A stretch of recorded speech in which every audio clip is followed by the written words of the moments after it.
It's time to talk Gonzaga basketball. Get ready.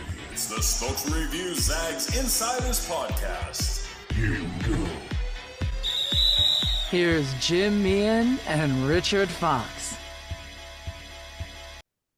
Good Monday morning. Welcome back to the Zags Basketball Insiders Podcast.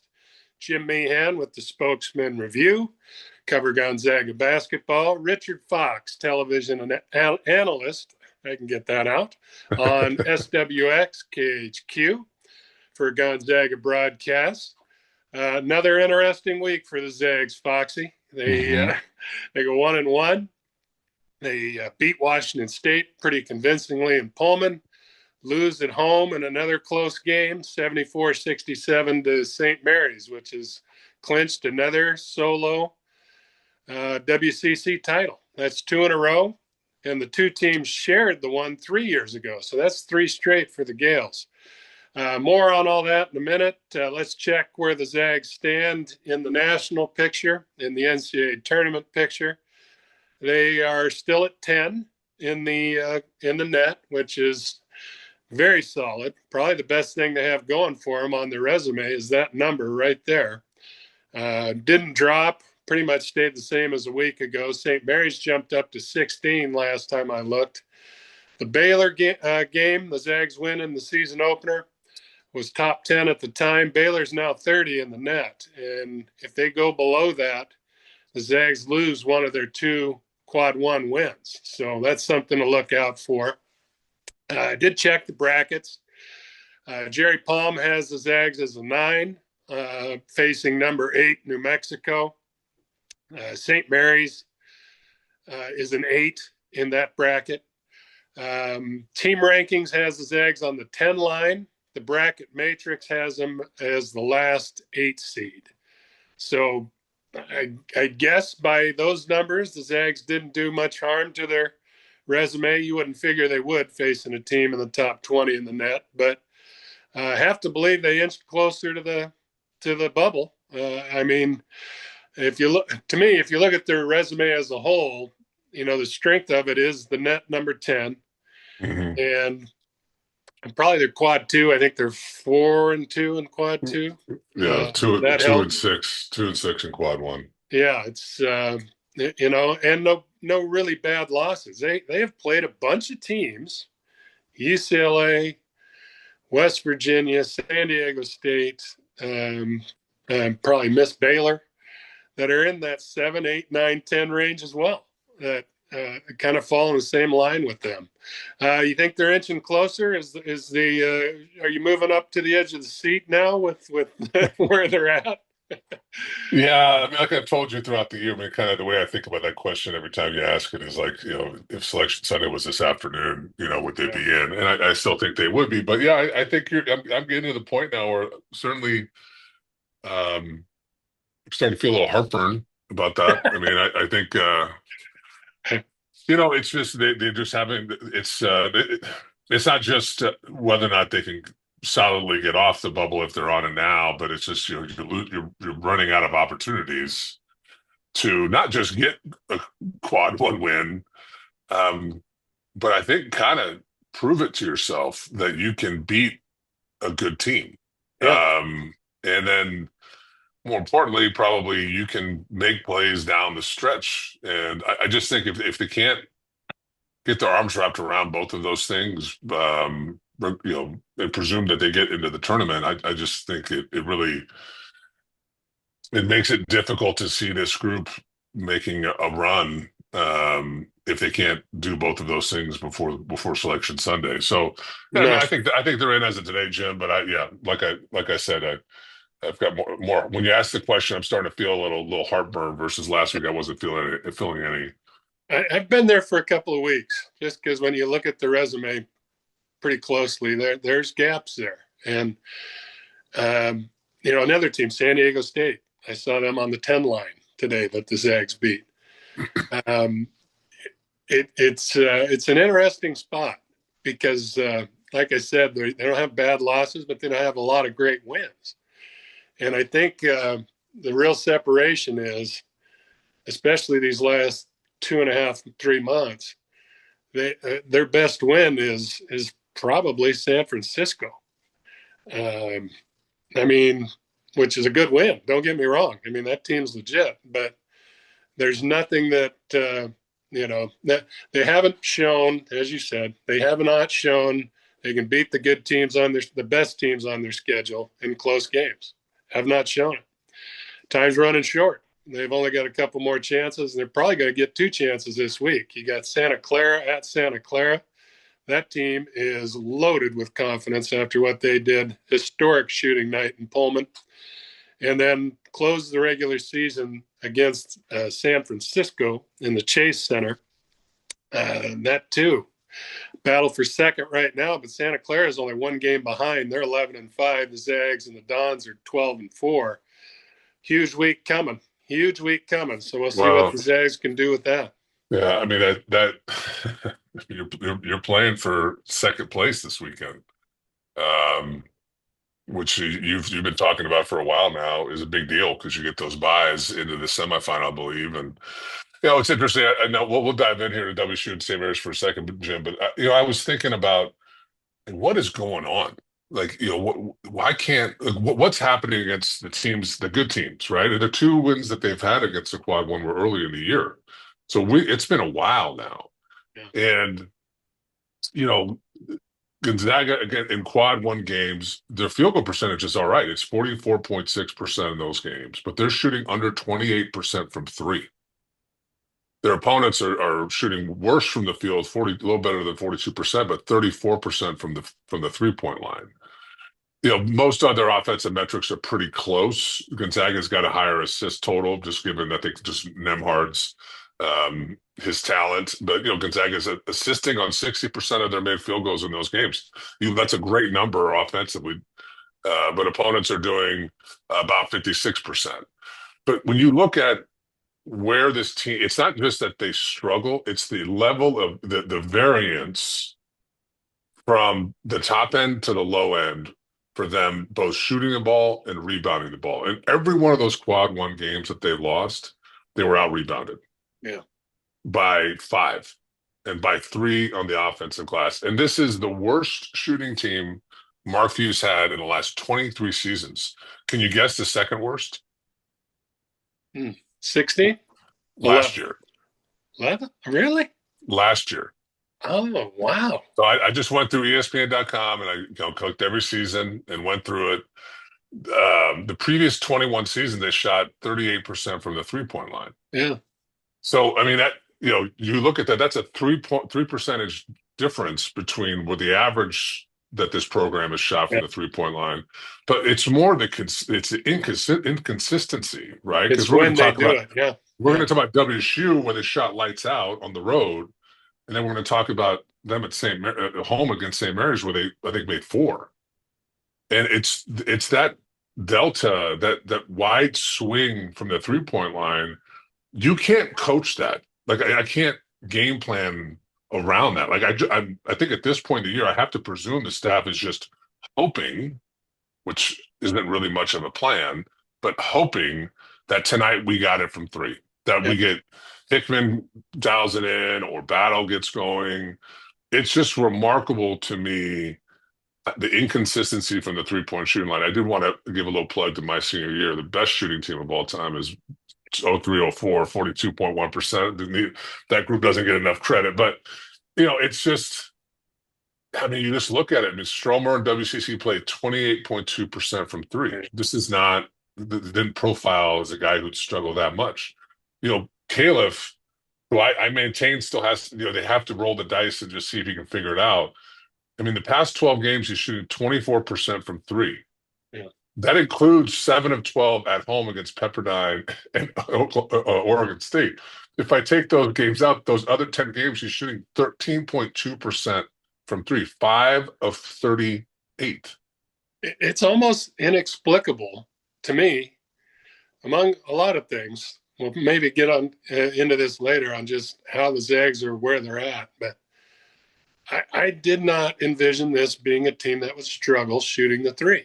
I didn't think they'd be crazy good, but Nolan's very solid. Stromer is a good shooter. Battle is, he's year 5 in college. His numbers are what they're. Ben Gregg, his numbers are what they are. And you've got a post presence where the kickouts are you're getting. I think the looks are good to very good most of the time. They're not talking crazy threes. Agreed. Nemhard has shot it pretty well. I still don't. I can't get my hands around that. Right. Among a lot of things. But Greg's 0 of 9, Ben, in his last 8 games. I get asked all the time, like, what's going on with this team? And quite frankly, you asked me that question on this podcast, right? A time or two. It's the most confusing team I have ever seen. And I've been here since 03, 04. No, I'm sorry, 01, 02. And I played against Gonzaga when I was at Colorado. So I've basically seen most of it. I have never seen a group where you look at the collective talent and the pieces that all appear to fit well. And I just don't understand the inconsistency. And then I don't understand why in late in games, it's so hard for them. So anyhow, we had a couple games to talk about. I'm sure we'll touch on all of this, in a different way. But I just was thinking I knew you were going to talk about the net and quad 1 wins. And I said, I just wanted to know, after going 2-0 in the quad 1, they're 0-6? 0-6 or 7. It might be 7 now. So, I think wherever I looked, it was 2-6 in quad 1. Yeah. So anyhow, let's I think that all adds to the importance of this week. They for their own psyche, I think they've got to break through and beat some quality teams here. Whether they get into the tournament or not, I think they just need that boost. And I'm sure they're not sitting around hoping for a 2-point game or something, but I think they really need to do it in crunch time. I think that's a hurdle they're going to have to cross here. So anyway, let's hit the Washington State game. Lots of hype before that one. We had, I think it was an announced sellout, which is 12,000 down there, a little change after that. It was a big crowd, but the weather was a little bit iffy. So I think it was about 10,000, maybe 10,200 or so in the actual seats. Cougs got out fast, crowd going crazy. And I thought Nolan, hit the second bucket of the game. It was 8-2, I believe. And Nolan hit a bucket on his way to a very big night. One of his best games as a Zag in 4 years. And from then on, Zags pretty much took command. You name the stat, they had the better of it. It felt like to me, now this was a rare game where Ryan Nemhard just didn't have, monster numbers. There's been a couple, but I think 7 points, 2 assists. Asked about that after the game and asked about Nolan having 5 threes and 23 points and 5 assists to one of the Cougars. And he explained that they were very physical, aggressive with Ryan, and that they let Nolan, a rhythm shooter, hit his first 1 or 2. And then it was Isaiah Watts that I asked. And he said, I'm a rhythm shooter, so I know what that means and what it does to me. And I'm usually on the rest of the time. So almost like they were so worried about Nemhard, taking over that they left Nolan room to do his thing. What'd you see? Yeah, I look, it's a game. Gonzaga shot the ball really well from 3, 46.7%, 7-15. They out-rebounded the Cougs by 7. Unlike the game here, I thought defensively they did a good job of keeping the Cougs on the perimeter. I mean, WSU settled for 25 threes, only made 9 of them. Yeah. At home, it felt like their dribble penetration really bothered Gonzaga. That wasn't the case, certainly. In Pullman, it was a great game from Nolan. And quite frankly, he's had, on balance, he's had a great year. I mean, he's going to be one. If he doesn't end up having the best, he's probably going to end up having the second best 3-point shooting season, at least based on percentage, as anybody that Mark's ever coached. And it was a good follow-up. Pepperdine, 18 points. The game before, another efficient day, 4 of 6 from 3. What I love and getting excited about was his playmaking. He had 7 assists, no turnovers against Pepperdine, 5 assists and 1 turnover against WSU. And I think all season you and I have been talking about how reliant they are on Ryan, and for good reason. He's that good, but that he'd get worn down late in games and close games, and the importance of having a secondary ball handler, a second guy who could play a little bit in the pick and roll that could create some points for others with the pass. And it has felt as if Nolan was starting to do that in a more consistent way. And he certainly did that against the Cougs. I thought another solid game, kind of I don't know how you quietly have 17 and 13, but that's what it felt like for Graham. Just another effective night, 7 of 7 from the free throw line. Michael had another good game. It feels a little bit like WSU let go of the rope. Certainly the next game against Santa Clara certainly felt that way. Yeah. That's a group that's dealt with a lot of injuries. They've got basically 3 freshmen coming off their bench. That can happen. You can get tired, you can get worn down, and it felt a little bit like that after, a close start to the game when Gonzaga started getting a rhythm. It didn't feel like there was a lot of fight there for WSU. So good win. I was expecting that to be a very difficult game for Gonzaga. It certainly was not that.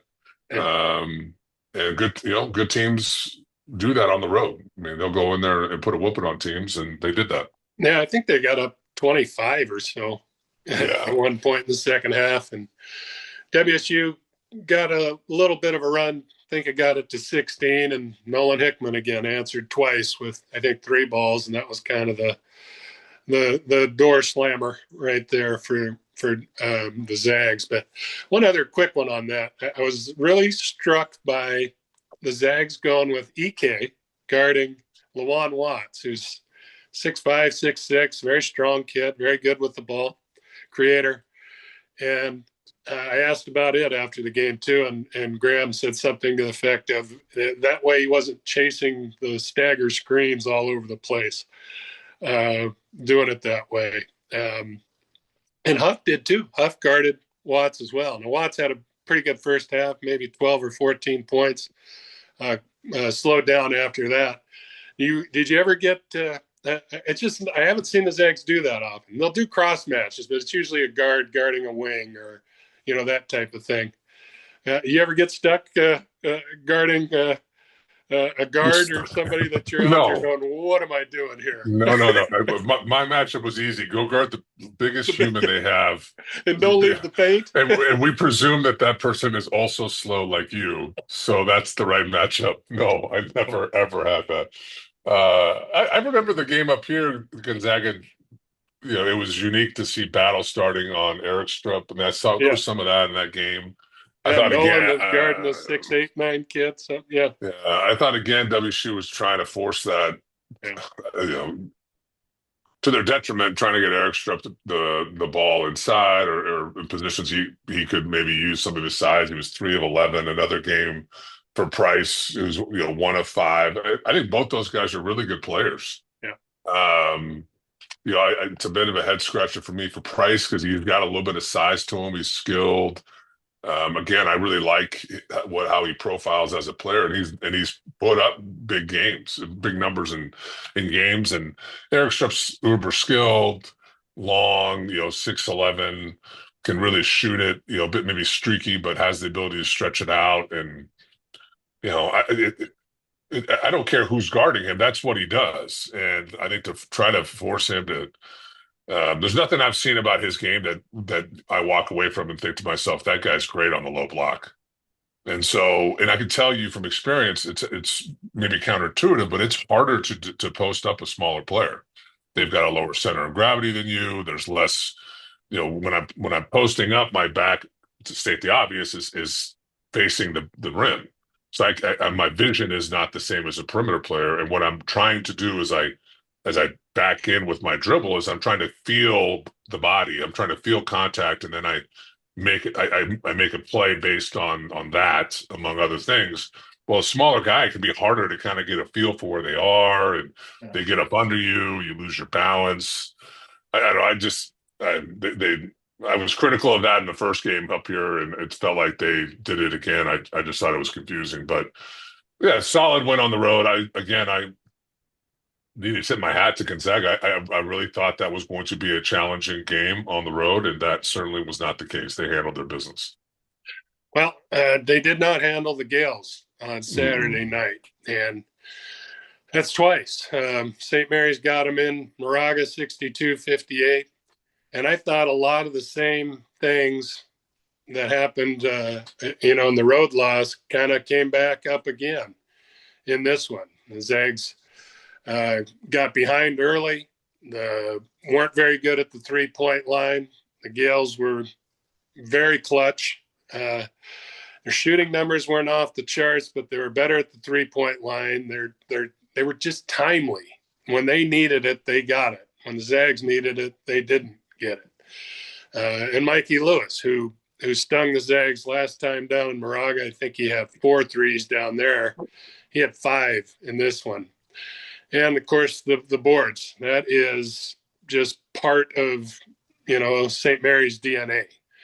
They got them by 6 in the first time around. I think they got them by 12 this time around, and especially on the offensive boards. Saxon was a beast early.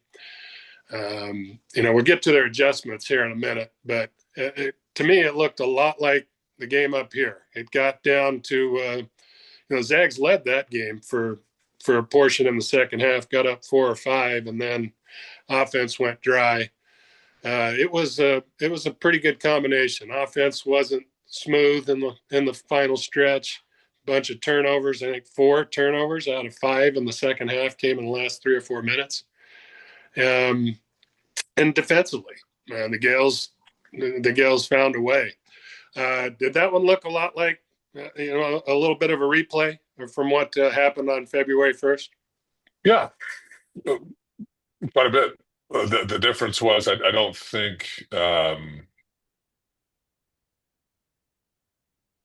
wasn't really ever a stretch where I felt like St. Mary's got real discombobulated or frustrated versus at home that, when Gonzaga slipped into that zone there. I thought it obviously took, we were both surprised how long it took St. Mary's to kind of figure out what it was. That they were clearly prepared for that to happen, and Gonzaga went to that pretty early. Yeah.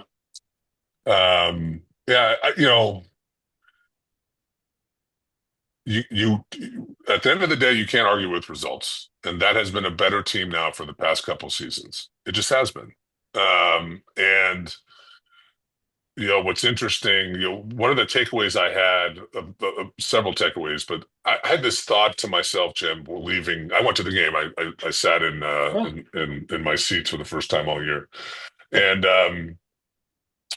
thought to myself, their rotation is what Gonzaga's has always been. Yeah, 7. And depending on the game, 6.5. Right? They might have a couple guys play 8 to 12 minutes. And I just couldn't help to think to myself, like, maybe the depth is not an advantage. Part of it is, I think it makes the rotations harder. I think it's, as a coach, probably allows for you to consider that, well, this guy's struggling or this guy's making mistakes. I've got a guy just as good, or maybe in a different way, but just as talented in a different way that can come in and maybe he'll play better. Yeah. Versus, Bennett those are his guys. He's got 100% confidence in his top 7 with Lewis and Wessel. They just played 7 guys. Yeah. Gonzaga played 10. And there's just something about, as a player, getting a rhythm. I know that I'm not coming out of the game, or if I do know, it's scripted generally. Like, okay, if I'm Marciulionis, I know at this point, deep into the first half, I'm going to get 90 seconds, but I might not, depending on the game, right? I mean, so that was just an interesting thought I had. Probably something worth really thinking more about it once the season's over. But I thought that the tight tightness of their rotation helps St. Mary's, and they just have so much confidence in the seven that they play. So yeah, that's very similar to down in Moraga, certainly, but I left the game almost envious of Bennett that he just has his seven guys. He knows who they are, and they're going to figure it out with those seven. How he was left off the top 15 candidates for Coach of the Year nationally, I do not understand where he was picked, who he lost, what he's done this year. It should at least be on that top 15. I mean, and there's great coaches on there. Don't get me wrong, but he should have been on there, in my opinion. Look, couple of strategy changes. St. Mary's very noticeable. You mentioned the zone. Zags went to it, I think, late first, most of the second down in Moraga, and pretty much got him back in the game, got him ahead, and almost got him to the finish line. Probably would have if the offense had held up its end of the bargain in the last 8 or 9 minutes. This time around, they went to it pretty early. There was some quirky parts of it. It wasn't just standard a zone. There was some different elements to it. But I asked Randy about it after the game, and he said, yeah, we had 3 weeks to prepare. We knew they were going to do it. He said one of the simple adjustments was when they did it, Mikey Lewis was going in the game because he's their best 3-ball shooter. And if you think about their lineup, this makes it even more impressive that they didn't shoot, lights out from 3, but 8 of 19? I don't have the stat sheet, something like that. They were 8 of 19. Yep, yeah, memory. Which is very solid. And 42%. Yeah, doubled the Zags, I think. So you can see the point difference there. But, Lewis, he is another one. If he's on, look out. And he was on. And so that was one of the changes there. And the other was they went big, and big. Vessels and Saxon. That's 7'1", 270-ish, 6'10", 250-ish. A lot of the game together. Wessels played 29 minutes. That's by far a season high. And I think the launching point for that was what he did in the closing minutes against the Zags after Saxon fouled out down in Moraga. Right. He's the guy who hit the free throws. He's the guy who bothered Graham. He's the guy who swatted Graham's shot in the final 30, 40 seconds, whatever it was. And he is a massive human being. And they played those two together. Now you think about it, with the zone, you may be worried, high, low, physical presence in there. You worry about the rebounding, obviously. But with two guys who won't shoot threes, Saxon shot his first 3 of the game of the season. Airball. Last, I'm going to go on a limb and say last one of the year.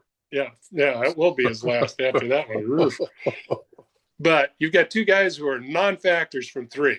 About all they can do in that, scheme is if they get doubled, which they weren't going to double them, is a kick out or set a massive screen on the backside, and the guy gets the wing 3. So they played with those 2 with Vessels, Marshallonis, who's very, he's not a lights out 3-ball shooter either. And sometimes Ross, sometimes Barrett, whom Barrett hurt him as well. They only had really 2 3-ball shooters out there of a high percentage, and we're still operating pretty good against that zone. What'd you make of the 2 big alignment? I think it did. Graham had a big second half. Don't get me wrong. I think he had 15 alone in the second half. It's not like he comes to a standstill.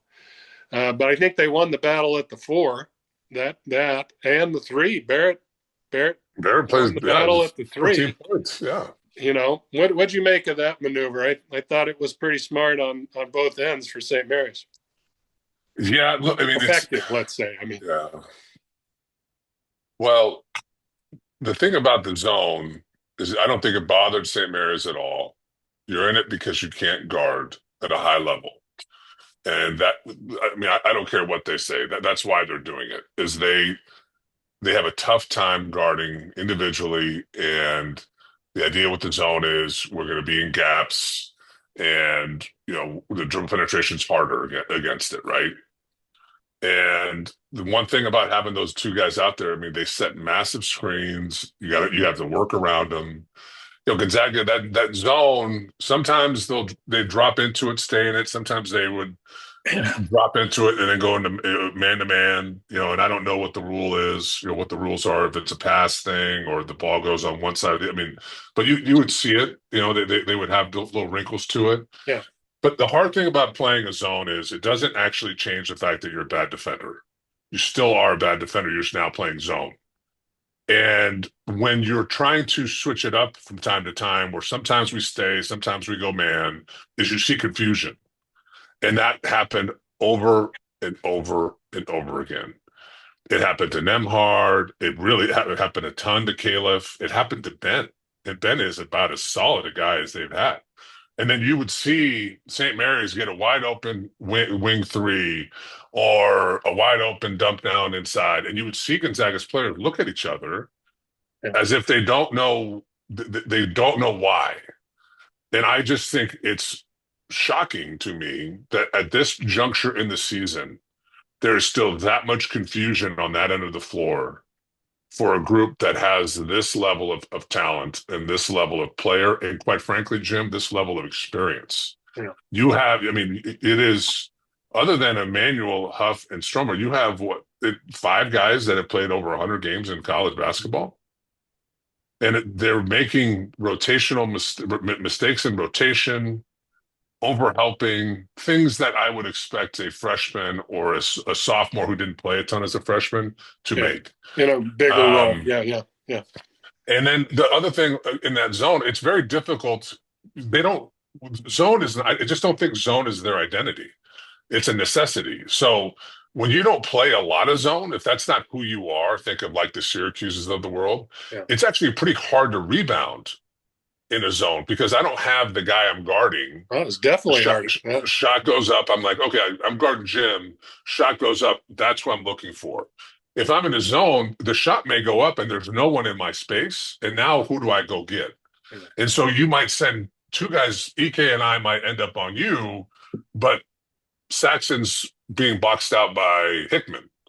That doesn't help anybody, right? And so I thought some of the best offense St. Mary's had was just get a shot up against the zone to get an offensive rebound, and they would either get a putback, a foul, or both. Yeah.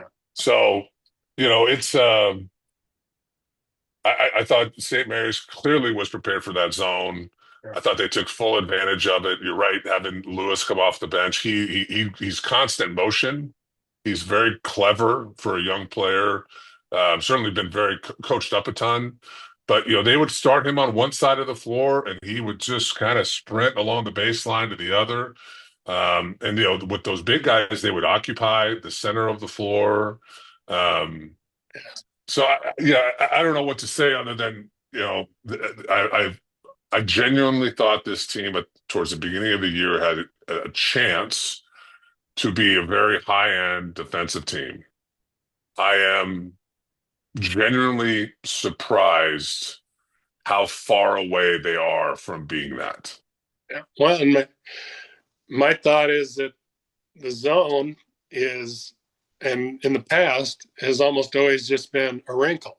It's always been 2 possessions or come out of a timeout. And you're in it and out of it, in 2 minutes, not 25 minutes. To throw it at somebody, because it's like anything else. If you throw one look at Tom Brady, eventually Tom Brady's going to figure it out. So, I don't know. It seemed like, well, it feels like to me now the ball is in Gonzaga's court. St. Mary's has adjusted. You're going to see Vessels and Saxon playing together, and keep in mind the other kid, Moroskis, was a little bit under the weather. He's like 12 and 8 a game for them. Well, he was playing awfully well going to that game, and then he's not had. He feels like he's bound to have a game against the Zags. He's a good enough score, but they're going to see that again. The Zags are going to see that again, and the zone. I think unless they really change it, and went to a 1-3-1 or a trap or something, I think the if they play again in Vegas, it's on the Zags to come up with some different things because St. Mary's adjusted and was pretty effective in that game. It's a really interesting. It's just a different way of playing.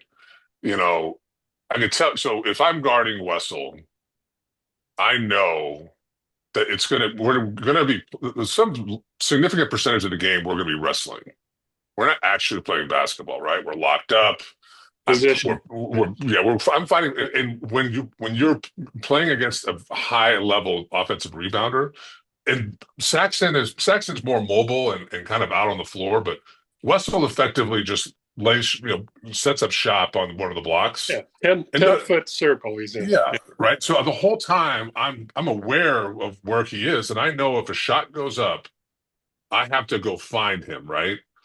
And what makes it difficult is when you get blown by defensively on the perimeter or they get the ball to the high post. Now I'm stuck.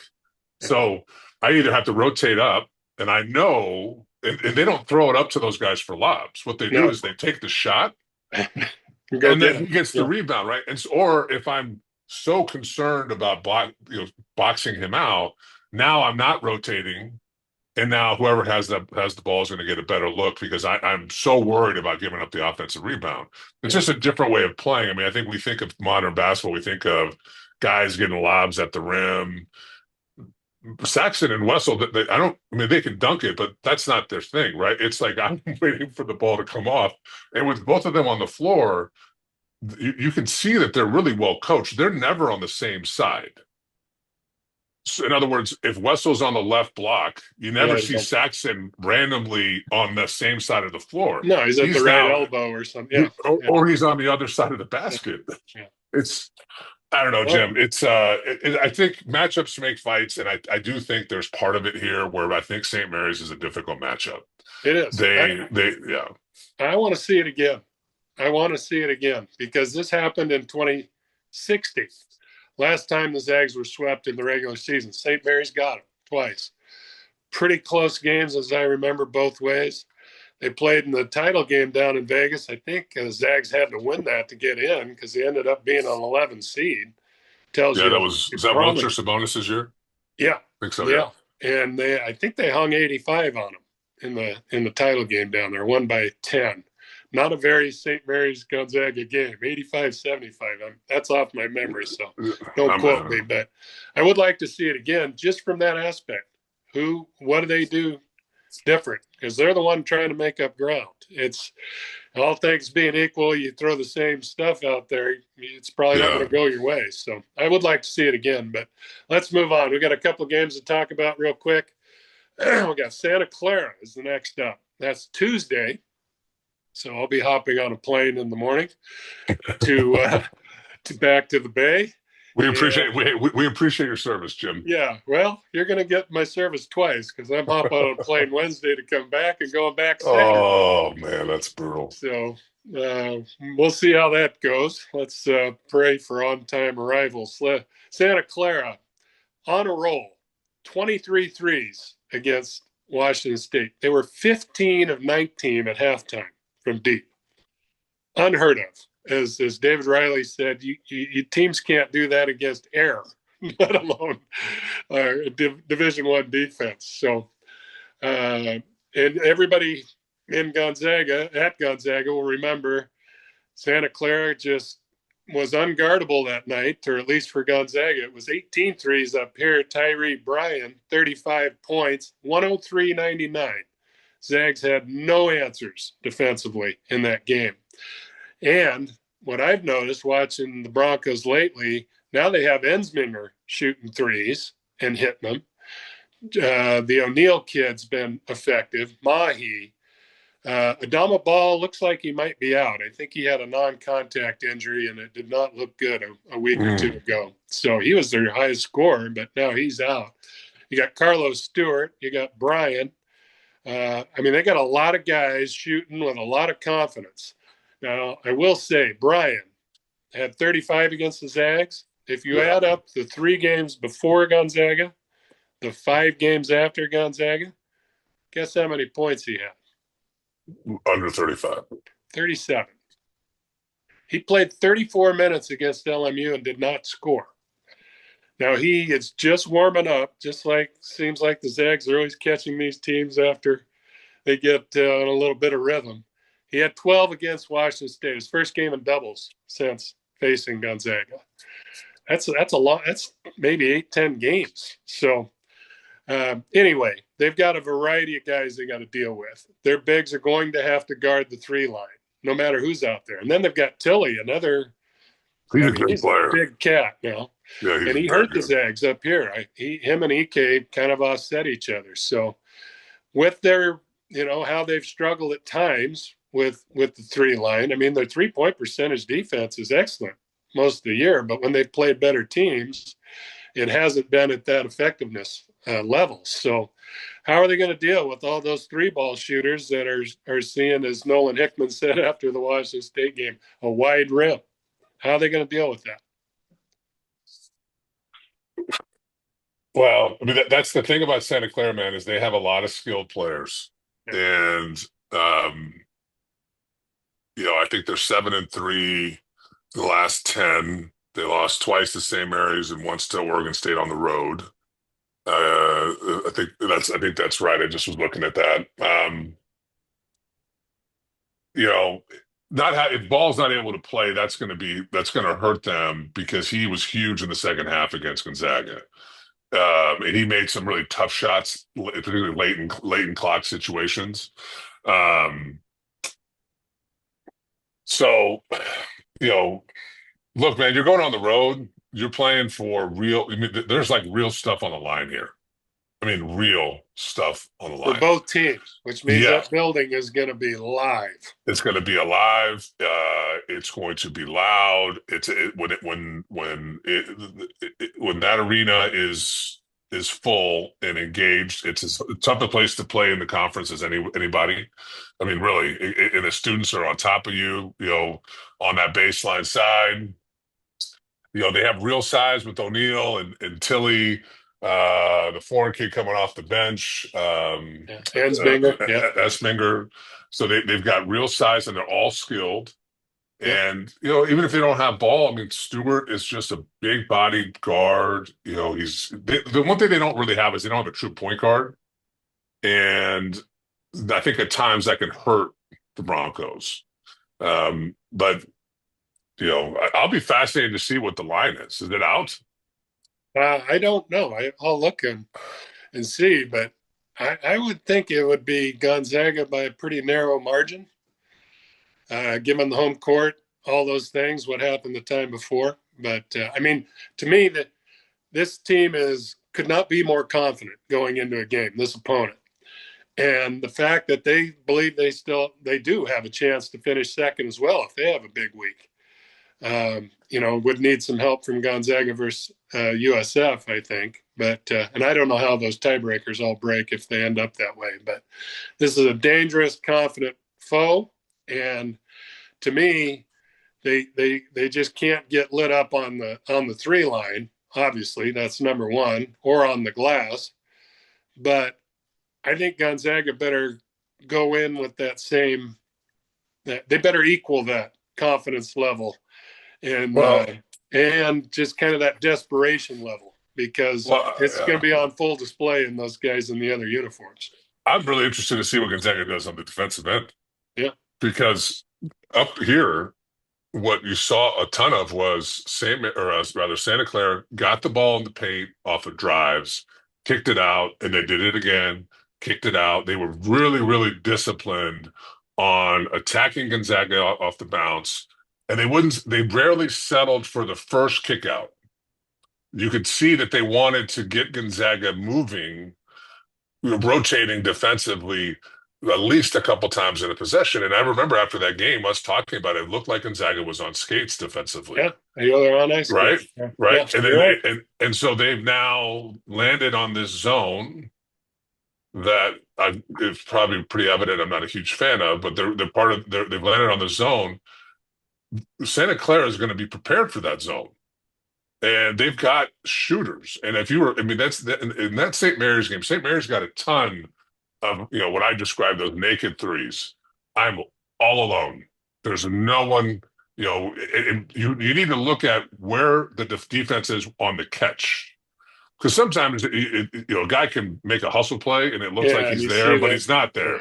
the Right? late contact. The ball's actually 15 feet in the air at that point. The shot's already taken place. I'll be just very interested to see, can Gonzaga get away with the zone against Santa Clara? Or are they going to have to guard man to man? Because I thought they clearly had a very difficult time doing that up here. And I'm not sure the zone is this magic elixir that's going to help them defend Santa Clara from the 3-point line. And they're playing at home. I mean, and if they win that game, they know the worst they're going to finish is what, third? Yeah, I think so.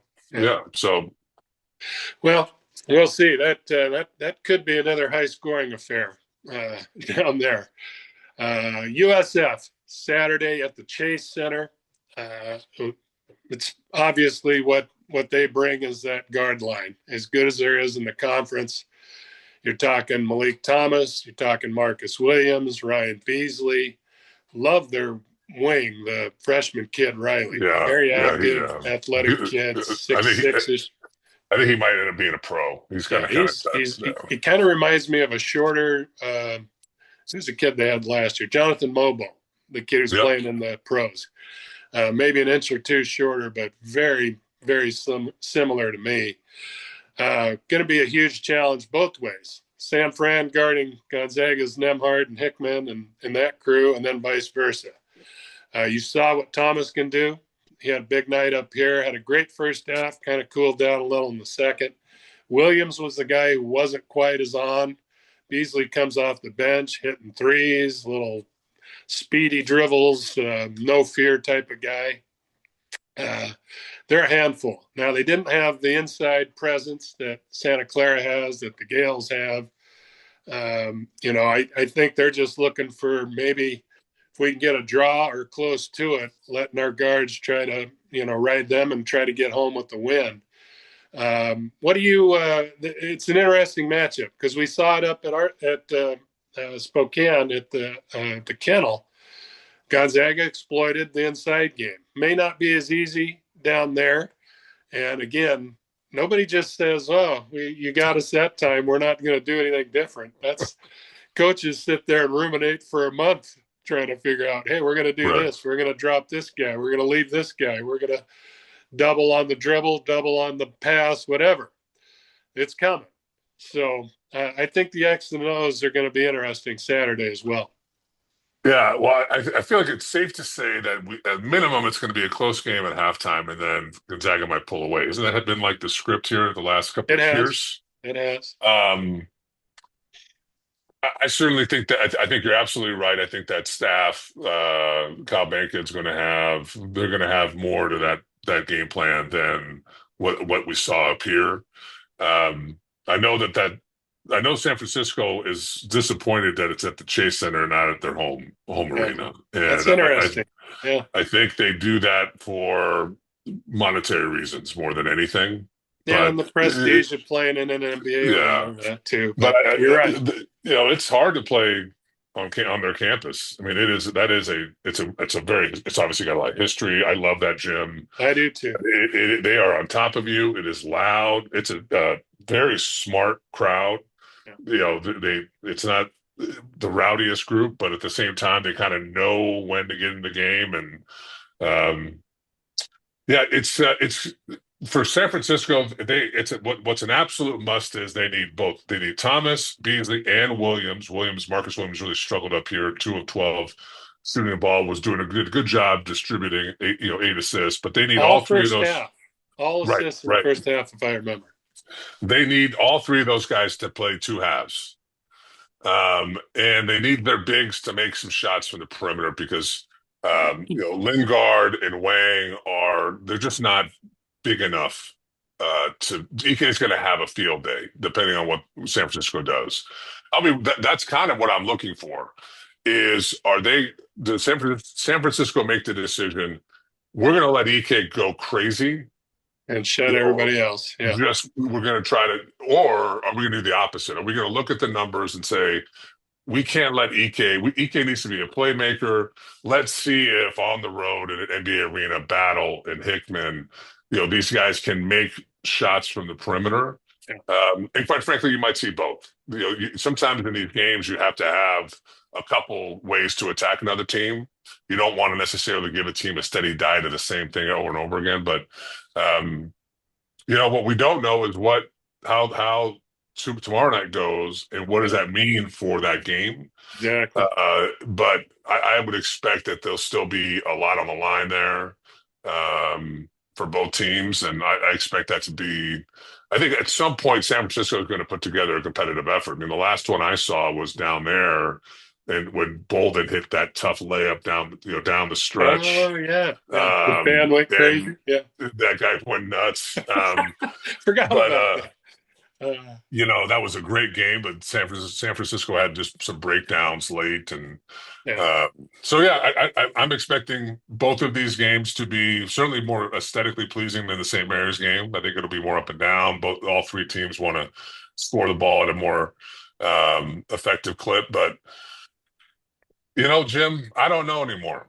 My confidence level is not what it used to be, and I am certainly, my heartburn is slight when we talk about the bubble. But when you ask me what I expect, my heartburn goes way up because I don't know with this group, man. I don't know. And especially when it's a good team, a good opponent. And they've done this where the Zags have done this where they've played well in some of those games. I mean, their first half against Kentucky is as good as you can play basketball. Right, but is that the last time that you would say you saw them play at their peak? In a quad one game. I mean, because Oregon State they just took apart and certain things like that. The second half against San Francisco is very solid, but what they did with Baylor, UConn, even winning at San Diego State, really they didn't have their fastball that night, but they were just relentless, solid, steady, no dips, got to the finish line. But in these high level games, and that's the other thing, when you've got teams that are playing for that second seed, playing for something here on their, I don't know what that crowd will be in the Chase. Trying to remember last year, I think it was more in the 50-50 range because the Zags. There'll be so many Zag fans down there. Yeah. Yeah. And that's one of the reasons they played it at the Chase instead of the Hilltop is because that brings in some extra coin for San Francisco's athletic department. But I mean, I'd have to think they would want that game in the cozy Memorial Gym, 3,000 going nuts. Although the Zags always had a lot of fans in there too when they play there, but not 50-50. Anyway, one last one, Foxy. We'll get out of here. We've kind of talked about it, but the Gales are 3-time champion now, 2 outrights in a row. That hasn't happened since Pepperdine in the early 90s when they won 3 in a row. Santa Clara had a run, I believe, with Nash where they won 1 solo, shared 2. One of those, I think, was with Gonzaga. And the Zags have either won it or shared it. Other than this last 3 years, I mean, you got to go back decades to find when that hasn't happened. So it's probably fair to ask. They've won 4 of the last 5 against Gonzaga. Zags have won 26 of the last 35. So that hasn't changed. They've ruled the series, but is there a new bully on the block here in the WCC? That's got to hurt to the soul for you being a former player. Yeah, and I what's hard is it feels like that's a question for after the season ends. But nowadays it's so difficult to know what teams are going to look like. And certainly St. Mary's is going to lose Saxon and Marcellonis. Who's Gonzaga going to have next year? I mean, they lose so many guys. You mentioned Ike didn't participate in the senior night stuff. Did I read somewhere he might have another year of eligibility? He does. So he does have another year. I don't think it locks him in that he's returning, but hell, he could explore the draft. Right, but for him not to go through the ceremonies, I think, is more of an indication. Whereas Michael Ajayi does because of that JC rule now. He has an extra year, but he went through the ceremony. which kind of tells me that's where he's leaning, and maybe Graham is leaning on another year. Right. But it's, and I Best don't guess, know, what does that do what does that do for Huff? I mean, like I said, we're talking about stuff Yeah. for the end of the year, but um, what it does show you, I think, is Gonzaga, through their own work and their own effort, at the apex of this run, they had NBA players. They don't anymore, and neither does St. Mary's. So what these games are the games between super high level college level players, and St. Mary's is winning those games. Just like at the end of the day, if I don't have the the the uniqueness and the Yeah. First the round pick, the the lottery yeah, pick. Yeah. hey, we Chet Holmgren's team could be have an off night defensively, but I've got Chet Holmgren at the rim, right? Like the room for error when you have that level of talent, when you have the Hachimuras, the Clarks, the Kisperts. I mean, you could go on and on. I mean, it's been such a remarkable stretch here of just consistent NBA talent, developing guys into that, or recruiting guys who are already at that level. Think of Suggs and Holmgren, Collins, guys who, even Sabonis, quite frankly, probably could have gone to the league after his freshman year. We don't have that anymore. We have phenomenal players, but we don't have guys that are clear cut. And I think that the gap between Gonzaga from a talent perspective has not been as narrow as it is today, probably over the last 10 years. I still think Gonzaga on balance has the most talent, but what we're seeing, in my opinion, is it's not fitting. There's something missing, and I still can't put my thumb on it, Jim. Yeah. It just because it doesn't. I went to the game with my wife, and Colleen has been around basketball her whole life. Her brother Sean played at Gonzaga. She's I'm forcing her to go to games every weekend with our kids, right? All this difference. I mean, she's been around the game her whole life, and the one thing she said to me, which I don't think it's talked about enough, is she goes, I will say they play super hard. And I'm like, yes, you're right. Like this team, they play hard. They seem to like each other. They've, like this. I just can't put my thumb on it. But and maybe that's it. Maybe it's just that the talent gap is not.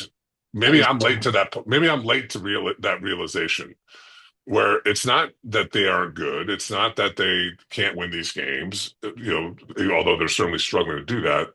It's just that the room for error that they have now is not nearly what it was, if there's any room at all. So No, I don't know. I don't know what it means for the future. I mean, I think Gonzaga. The last thing I'd be worried about is St. Mary's. After the season's over, the first thing I'm worried about is filling out my roster, and hopefully with high level players. It's going to be as interesting an offseason roster construction as you and I have had to watch, and I would imagine. About as long and tedious as that staff has probably had in a long, long time is coming up. So, we've got more time to think on that question, but it'll be interesting for sure. And I'm right there with you. I look at their record, their conference record.